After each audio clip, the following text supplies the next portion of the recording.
What's going on, guys? Your boy Ryan here, back with another video. Yes, I got some PlayStation news for you, so I'm pretty good one at that. So appreciate everybody who thumbs up the last one. Let's see if we can get the same amount of support on this one, and let's get to it. Alright, so for PlayStation, well, technically it's for both consoles, so I'm going to start with this right here. Dragon Ball Xenoverse 2 DLC pack gets a PS4 and Xbox One release this week. It's a new Vegito and Fuse Zamasu, as well as 5 new attacks, 6 new Super Souls, and 2 new accessories. So keep that in mind if you're into Dragon Ball Z Xenoverse. I personally have not even played the first one. I have not. Dragon Ball Z fell off. I mean, the last good Dragon Ball Z game I played was Budokai 3. So I'm just throwing that out there. All right. So SMITE Code of Chivalry update 4.11 launches today on PS4 and Xbox One. You're getting a passive Berserk. You're getting Barbed Spear with the Ground Slam. And you're getting Salmon's Leap, Furious Charge, and Spear of Mortal Pain with a Warcry. So there you go. That comes today. And if you're into SMITE, there you go. Now, as far as SMITE's concerned in terms of the 4K update for Xbox One X, I'm not really sure. I don't remember when that's coming. Pretty sure somebody will correct me in the comment section of when it will come, but I'm not sure when that's coming. But there you go, if you're into SMITE. All right. SteamWorld Dig 2 gets a PS4 release date. Yeah, there you go. It will launch early or summer or early fall in 2017. Or in late summer, early fall 2017. It will be released for the PS4, the PC, and the Nintendo Switch. No mention of an Xbox One X or Xbox One release. That's interesting. Interesting. So there you go. SteamWorld. All links are going to be in the description below if I don't read them all the way, as always, so don't worry. All right. PlayStation Plus July revealed detailed as members get discounts for PSVR shooter. So this is a PSVR shooter. Ahead of the announcement of PlayStation July reveal, Sony has confirmed that subscribers can get 10% off the PlayStation VR survival horror game Arizona Sunshine. There you go. If you have a VR headset, you can get 10% off on Arizona Sunshine. Personally, I don't have a PlayStation VR. VR, I mean, it's cool. It's a cool little gimmick, but at the same time, it's a very expensive gimmick, you know? And VR, to me personally, I mean, it looks cool or whatever. Like, I'm pretty sure it's a lot better when it's actually on your head and you're playing the game. But, you know, seeing it like, you know, guys like Angry Joe were playing it, you know, you just see your hands, you don't see no arms and other limbs and all that. I mean, I know you guys seen him play Resident Evil 7 with VR, and you see his arm get chopped off, and it was kind of like just, okay, it's kind of weird, you know?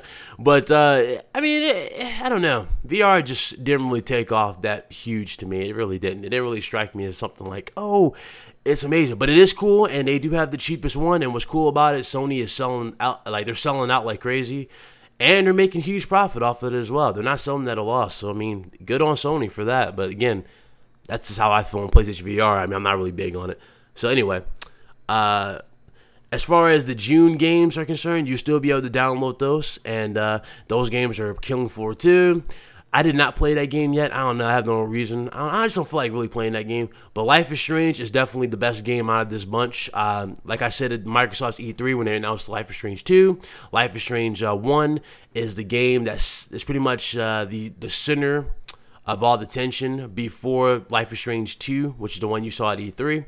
So this one right here is really good. It's a really nice story, very nice characters, really awesome.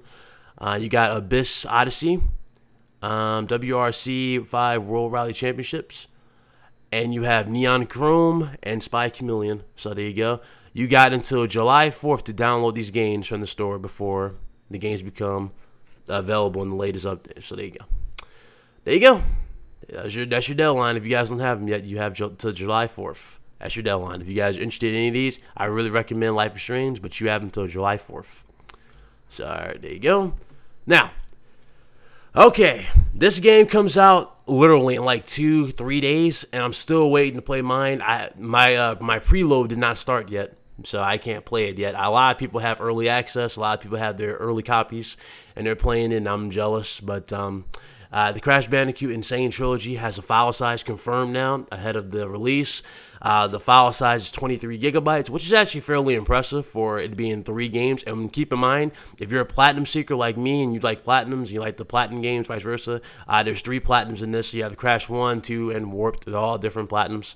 So there you go. And it's only $40, so that's a steal.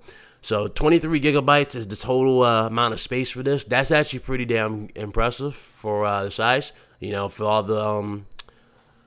the new textures and everything that they've done to the world, it looks great. So that's actually pretty good, very good.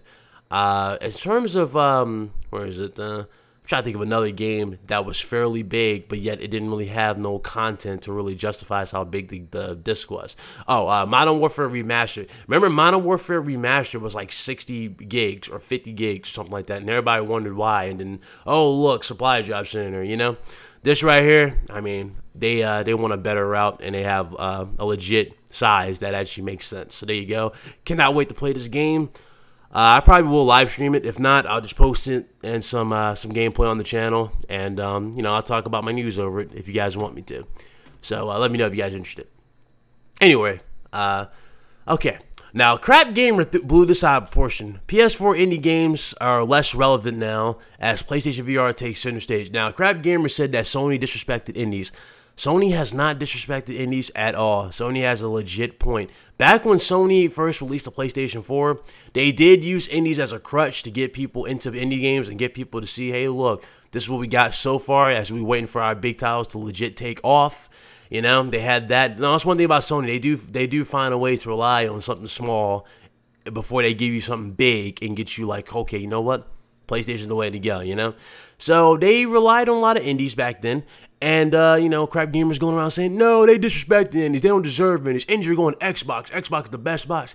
And boy, do I got something to say about that whole statement in this one video. Don't worry. It's going to be pretty funny. It's going to be pretty funny.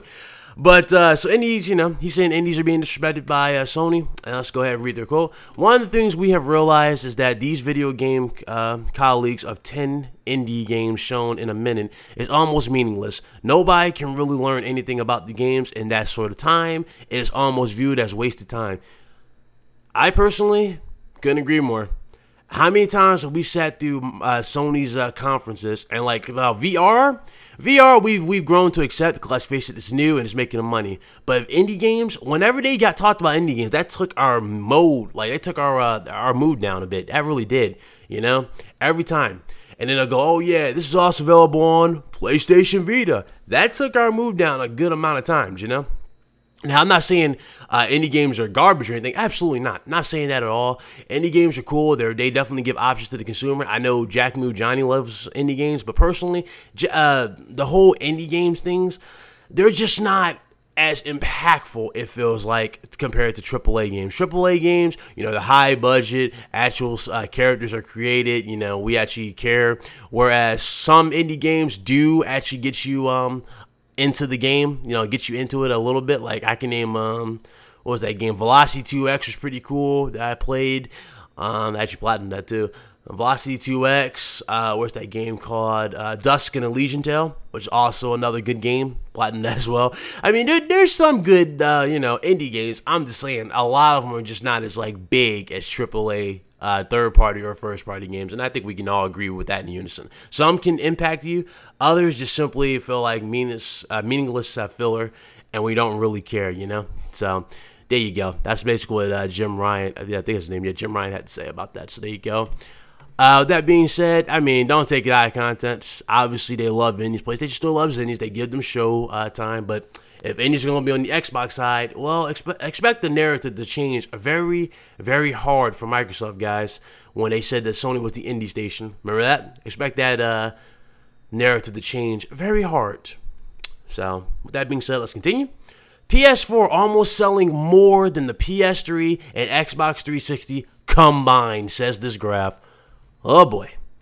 You know, I'm actually not surprised. I'm not surprised. The PS4 has content left and right, and the PS4 actually is a very cool system. It's basically what the 360 should be, or it's what the Xbox One should be this gen in terms of like going off the 360. You know, the success of the 360 should be that. You know, instead of us having to worry about all these upgrades and going to Xbox One X, we should just have one system that can do all this with, you know, with a minor upgraded system that can output the 4K to allow people to play their games on 4K. That's basically what the PS4 Pro is. A minor upgrade for those who can play their standard PS4 games on their 4K displays. That's it.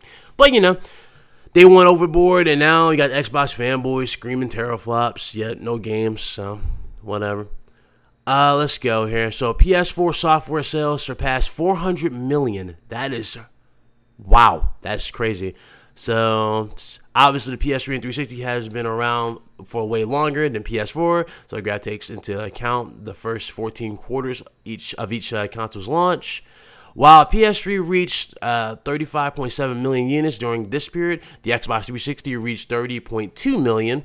Compare this to the PS4 shipments at 60 million, and it appears that PS4 has sold particularly the same as PS3 and 360 combined. Wow. Note, the graph is in no way official, but nonetheless, it's fairly staggering to see the difference in this console generation. Now we just need someone to whack down those Xbox One figures on the graph, and we'll have an even better picture if Microsoft even plans on releasing them. Yeah, speaking of that, I got a link just for that. What we do know is that PS4 is apparently beating Xbox One sales by 3-1. Now, I remember Crap Gamer's video where he said they confirmed the numbers for Xbox One X, or Xbox One, I'm sorry, to be 37 or 38 million. He said that was confirmed, yet there was nothing confirming that. But this is saying that it's 3-1, and that, you know, in his video he was basically saying, oh no, this is 2-1, but this says 3-1 in Europe, and has regularly become the best-selling console in the U.S. on a monthly basis between the two. Whether the arrival of the Xbox One X, Microsoft's fantastic-looking Xbox upgrade, can turn that around when it launches at the end of the year remains to be seen. Now, I'm going to go ahead and make a statement real quick. A lot of people know I like to do this. As far as the Xbox One X, when it comes out, I can expect this thing to definitely probably outsell the PS4 in the U.S., probably for 2 months. I can give it that. I can give it 2 months lead on the PS4 in the U.S. As far as worldwide, I don't see it happening. You see, yeah, it'll be Sony in the U.S., but worldwide, Sony will just keep racking up those numbers and win overall. You know what I'm saying? Worldwide, Sony's got that on lock. But in the U.S., Microsoft can definitely make a small little, well, not really a small, but they can make an impactful little, you know, little jump back. But again, it's not going to be like a substantial. You know, especially with the system being, oh, look at this dude. This dude doesn't know anything. Actually, he's wrong. For those of you who might say the graph is wrong and that 360 outsold the PS3, at the end of the generation, the PS3 had, what, 80 million? 80 or something like that, 80-something million, and the 360 had 74. So, yeah, keep that in mind. PS3 definitely outsold the 360, and the 360 was out for a year over the PS3, so keep that in mind. And yes, the PS3 was more stronger than the 360, but at the same time, the PS3 had games. So games is important. Now, Xbox One sold 26 million units lifetime by the end of last year. Now, keep in mind, this was made when? January 18th. So this was January 18th this year.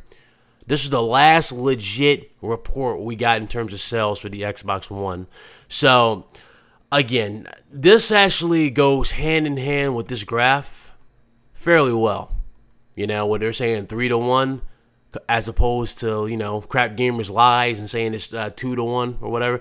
This right here goes hand in hand with that graph fairly good. And we don't have any numbers after this. We really don't. We haven't heard a single thing about numbers. Now I'm pretty sure I'm going to trigger some Xbox fanboys. Hey, I'm just giving you the news, man. Don't shoot the messenger. I'm not saying anything sucks. Just hitting you with the truth. And that's the problem with a lot of Xbox fans. They can't take the truth. They rather listen to lies to make themselves feel better about their particular purchase. And that right there, ladies and gentlemen, is just simply pathetic. So, there you go. That's all I'm going to say on this. I mean, 26 million was the last report we got in terms of sales. And ever since then, you know, Microsoft has never really came out on top. in the US, Europe, they definitely haven't even come close to being on top in Japan. Japan, last time I checked, they had like 600 units. You know? I mean, and how do I get my numbers, you might ask? Let me go ahead. I know I'm getting off topic. I know, I'm sorry, but a lot of you like when I get off topic and explain more, so whatever. You guys like it anyway. So, look at this. Now, that's this graph. This graph says 29. Kinda makes sense with this saying 26. And not a single, thing coming back saying about the sales. Kinda makes sense with 58. But anyway, if you look at the sales, there's a PS4. PS4 in North America, 61,850 versus the Xbox One, which had 43,795. In Europe, the PlayStation 4 had 118,362. Wow. And the Xbox One, had 26,067. In Japan, Sony had a whopping 28,045 versus the Xbox One with 603. Ouch. And overall, globally, that tallied up to Sony having 265,594 consoles sold worldwide versus the Xbox One at 81,392. Yeah, but, a lot of people think this $500 console is really going to close this gap. Hate to break it to you. The last thing you need to be worried about is Sony right now, guys. The one thing you need to be worried about, Xbox fans, I'm talking about Xbox fans, too. Not just Xbox fanboys, but Xbox fans. The one console you guys need to worry about is this one right here, the Nintendo Switch. Remember, this system was called a joke, and yet a lot of their games are shining through. In North America, they've outsold the Xbox One with 55,109 versus your Xbox One, 43,795. In Europe, they had 45,487 versus your Xbox One, 26,067. In Japan, they had 47,734 versus, again, your 603. Worldwide, they had 773,266 versus your Xbox One, which had 81,392. I'm telling you right now, man, your Xbox One has a lot of work to do. My family's gonna leave that there, but your console has a lot of work to do in order to catch out with PlayStation this gen. I'm telling you right now, and that's me being real honest with you. It's me being real honest. Yes, it's gonna come off as me as a fanboy, but honestly, I'm hitting you with the facts. All right, and last but not least, the last bit of news right here. Spiderman PS4 aiming for CG-like aesthetics with non-native 4K visuals. Now, what does this mean? Are they now? They're not trying to push the 4K aspect. Obviously, they're using temporal injection, which is confirmed by Digital Foundry to make the colors look more vibrant and pop more in the suit. You can see the fabrics and everything when he moves and all that. You've seen the demo; it looked absolutely amazing. But they're going for CG-like aesthetics over a non-native, in a non-native 4K aspect. Now, let's see. Hold on. Spiderman gameplay was running on PlayStation 4 Pro during Sony's E3 conference, and Eurogamer states that it was running on an HDR TV, the Sony ZD9 UHD TV. One thing about these 4K TVs, they all got some weird ass names. Why can't you just call it 4K TV, 65 inch or something like that? Nah, these damn things got these weird ass names, but there you go. It's running on that TV. Digital Foundry has now discovered more details about how the game will look on PS4 Pro, which is very exciting. Now, before I get into this, is there any 4K TVs that are 1 millisecond? Can anybody justify or explain that to me? Is there any 1 millisecond monitors that are 4K? Because I have 1 millisecond monitors that I use for my computers and my PS4, so I was interested if anybody knew. If you do, let me know in the comments below. If not, I'm just going to look it up myself. Anyway, so they share details, which is very, very exciting. Insomniac is using a technique called temporal injection to stimulate a 4K image where 4 million jittered samples are used to reconstruct a 2160p frame, writes Digital Foundry. We already got that confirmation from them on their video. They were impressed. A lot of us were impressed by how good the game looked, the web swing and everything. But obviously that's what they're going for. And let's go ahead. It's not native 4K, but results hold up on a UHD display at close range with the presentation appearing smooth and refined. We're not looking at a crystal clear pin sharpness here, but the game is aiming for a CG-like aesthetic, which traditionally delivers a slightly soft but smooth look that still features plenty of fine detail integrated with Insomniac's excellent post-process pipeline. The results here are convincing enough to stimulate native 4K, and the game's cinematic look is quite striking, with a blend of hyper-realistic and natural quantities across characters and environments. Digital Foundry has put together an excellent Spider-Man Pro gameplay analysis video, which I've seen. If you guys want to check that out, just go ahead and go to their website. But there you go. That's it. I mean, not much I can really say. Not much I can really say. They're pushing it. The game looks good. You know, the game looked good. We saw the game. It looked awesome. The webbing looked great. The fighting looked definitely on point.